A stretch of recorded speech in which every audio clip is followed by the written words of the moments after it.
The beginning of the book of Genesis has a talking snake that misleads Adam and Eve and causes the fall of humankind. Were there really talking snakes?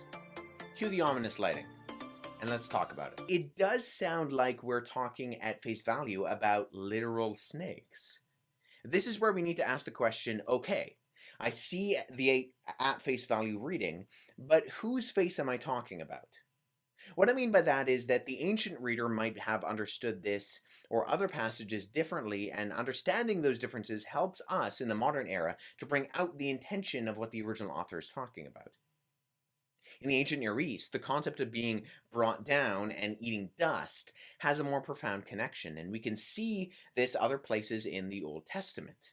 In the book of Jonah, Job, and Isaiah, as well as other Akkadian and Ugaritic texts, the concepts of being cast down to the dust or earth can refer to being sent to the underworld.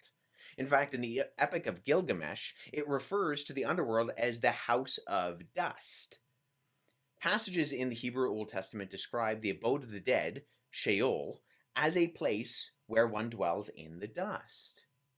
One connection that scholars have made between this use of ancient language is that when the author of Genesis 3 says, "You will crawl on your belly and you will eat dust all the days of your life," they're evoking the image of divine punishment. Satan is later recorded as walking around and interacting with God in the book of Job, and even verbally sparring with traveling with Jesus during the 40 days that he spends in the desert.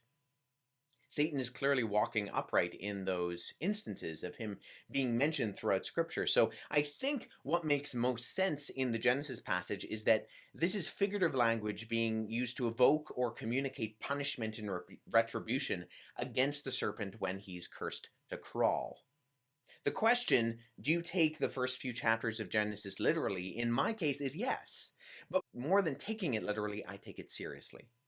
The Bible was not written to us. There was a different original audience. But while it wasn't written to us, it certainly was written for us. And as I've said before in my articles and in my videos and other presentations, when we understand who Scripture was written to and how they would have understood it in their original context, it can better help us millennia later to apply it properly, consistently, and applicably